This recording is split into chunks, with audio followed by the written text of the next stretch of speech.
එතකොට මේ අල්ෆෝන්සෝ අඹ ගෙඩියක් ගහේම ඉදිලා හොතට රතු පාට වෙන්න, තැඹිලි පාට වෙන්න ඉදිලා තියෙනවා.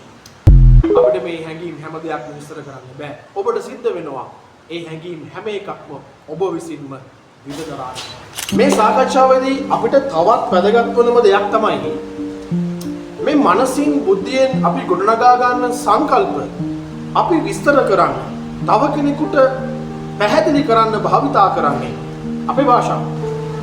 එහෙනම් මේ මනසින් ගොඩනගා ගන්න සංකල්ප සහ භාෂාව අතර ඍජු සම්බන්ධතාවයක් තියෙන්න ඕනේ.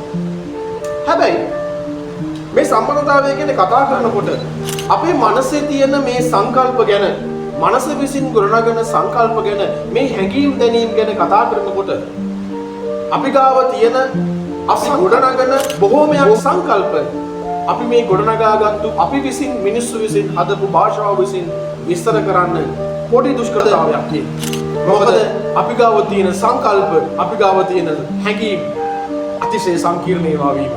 භාෂාව අතිශය සරලයි. මම ඒකට හොඳ උදාහරණයක් කියන්නම්.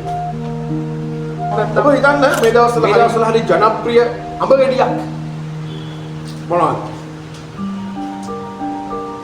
අල්ෆෝන්සෝ. කලා දෙනවනේ අර කහ පාටට ඉදෙන අඹ ගෙඩිය. හරි. එතකොට මේ අල්ෆෝන්සෝ අඹ ගෙඩියක් ගහේම ඉදිලා හොතට රතු පාට වෙන්න, තැඹිලි පාට වෙන්න ඉදිලා තියෙනවා. නැට්ටෙන් කරලා ගන්නකොට හොඳටම ඉදිලා. මේ ගෙඩිය හොඳට හොදලා, ලෙල්ල ඇරලා,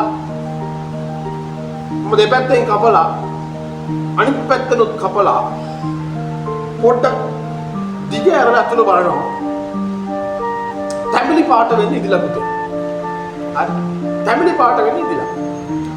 මේකට ගම්මිරිස් ටිකකුයි ලුණු ටිකකුයි චුට්ටක් දාලා මම ඔබට දෙනවා කෑල්ලක් ගන්න.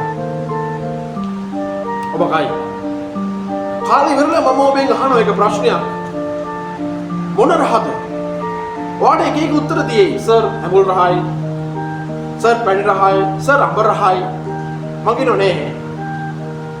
ඒ අඹ ගෙඩිය පළවෙනි කට කනකොට ඔබේ හිතට දැනෙච්ච, ඔබේ බුද්ධියට දැනෙච්ච හැඟීම මොනවා නේද? ඒ හැඟීම විස්තර කරන්න අපිට බෑ.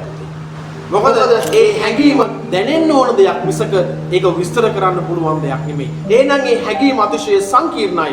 අපේ භාෂාව ඉතාම සරලයි. අපිට දැනෙන හැඟීම් හැම දෙයක්ම විස්තර කරන්න භාෂාව ප්‍රමාණවත් නෑ. ඒ නිසා ඔයාට ඔයාගේ ජීවිතේ ගොඩාක් හැඟීම් දැනෙන්න පුළුවන්. දුක දැනෙන්න පුළුවන්, අධික සන්තෝෂයක් දැනෙන්න පුළුවන්, අධික පුදුමයක් දැනෙන්න පුළුවන්, අධික රසක් දැනෙන්න පුළුවන්. අපිට මේ හැඟීම් හැම දෙයක්ම විස්තර කරන්න බෑ. ඔබට සිද්ධ වෙනවා ඒ හැඟීම් හැම එකක්ම ඔබ විසින්ම විඳ දරා ගන්න.